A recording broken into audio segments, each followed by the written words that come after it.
On the way back from Lewis's funeral, my mom told me to start packing. She waited until the day before we left to tell Edie.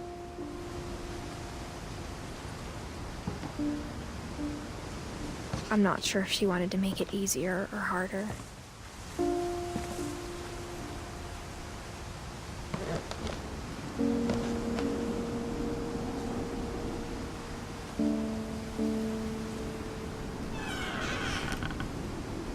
I wish we'd stayed.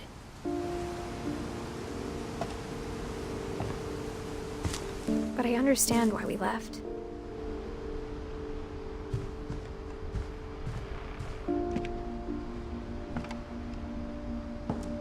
My mom ended up leaving everything behind.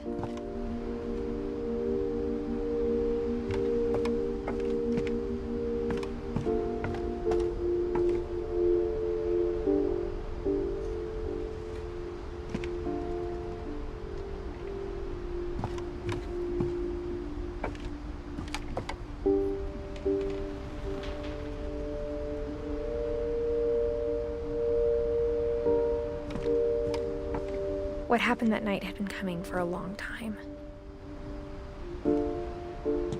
Maybe it should have come sooner.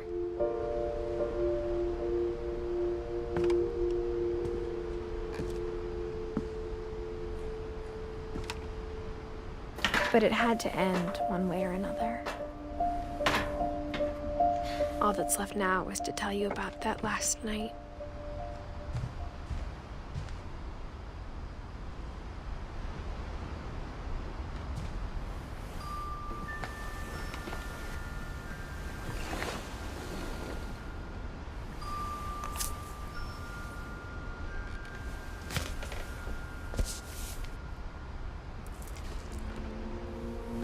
That whole last day, Edie just watched us pack and didn't say a word. Until supper, when she raised her glass and said, "To our final night together, and all our final nights apart." Grandma, you know what I said about alcohol. Some of your medications are very Edith, specific. I left a present for you in the hallway. Why don't you go open it? The grown-ups have to argue now. I'm sorry, you're right. We're all leaving tomorrow. Let's just enjoy our last... I'm not leaving. Edith, you're excused.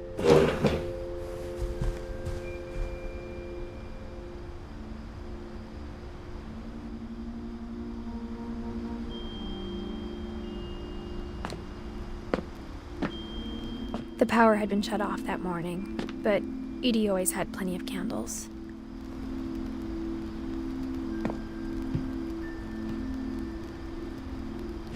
When my mom sealed the library, I don't think she knew about the other entrance.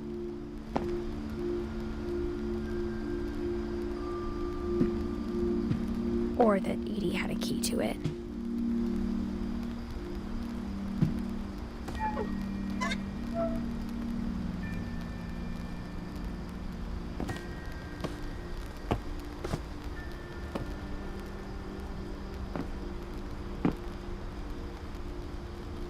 That thing you're afraid of isn't going to end when you leave the house.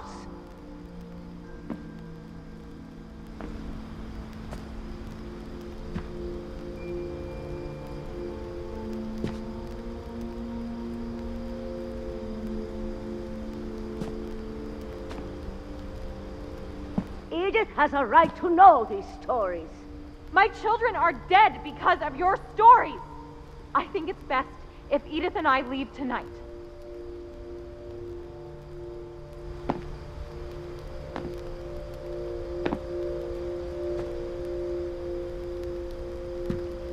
We'll have the nursing home send a van for you in the morning, okay?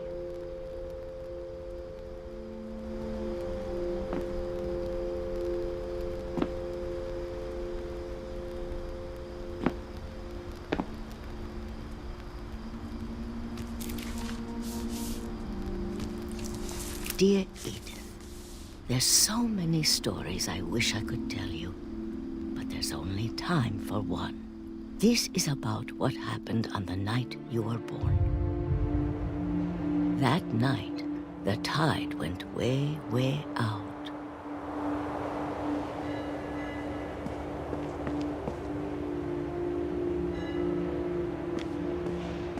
was the first and last time I ever saw the old house aground. There'd been an earthquake out in the middle of the ocean. They called it the lowest tide in 1,000 years. God, it smelled awful. You know, I've seen that house every day of my life.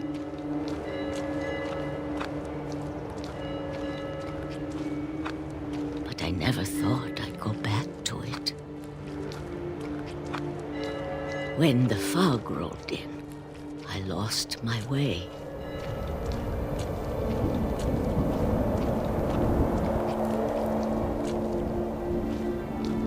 I got turned around.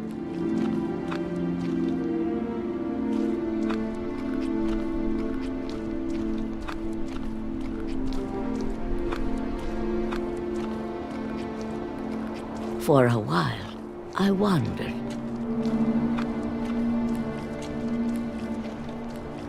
I started seeing things.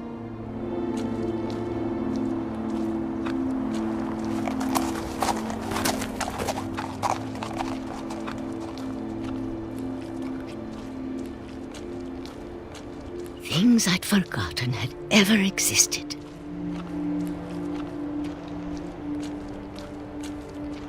But when I saw them, they felt like old friends.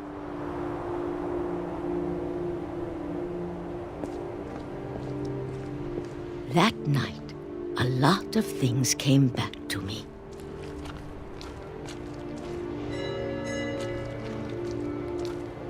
Or maybe I came back to them.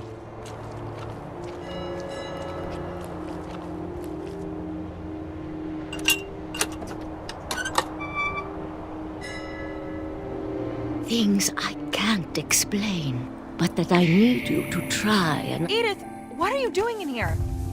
It's mine. Edith! Mom, you're gonna rip it! Let go! I kicked and screamed, but Mom dragged me to the car. I never saw Great-Grandma Edie again. The next morning, the van came to pick her up, but she was already gone. After that, we moved around a lot.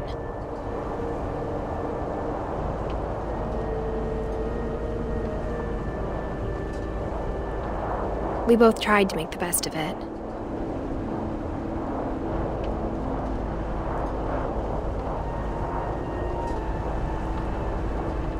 A few years went by.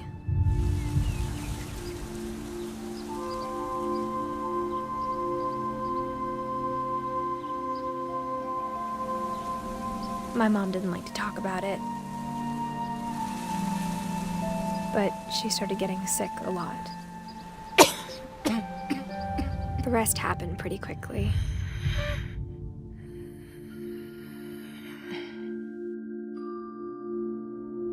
She got better for a while, and then she didn't. And then I was alone. The last Finch left alive.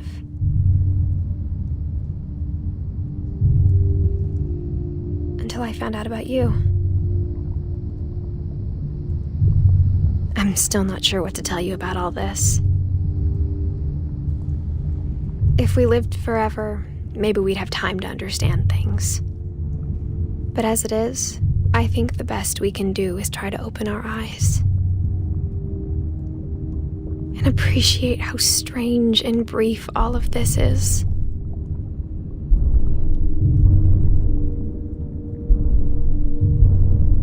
This journal was supposed to be for you.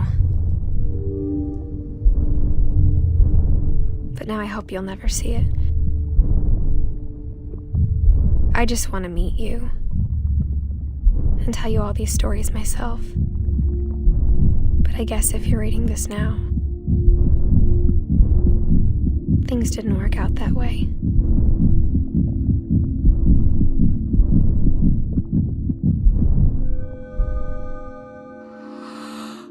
This is where your story begins. I'm sorry I won't be there to see it. It's a lot to ask, but I don't want you to be sad that I'm gone. I want you to be amazed that any of us ever had a chance to be here at all. Good luck.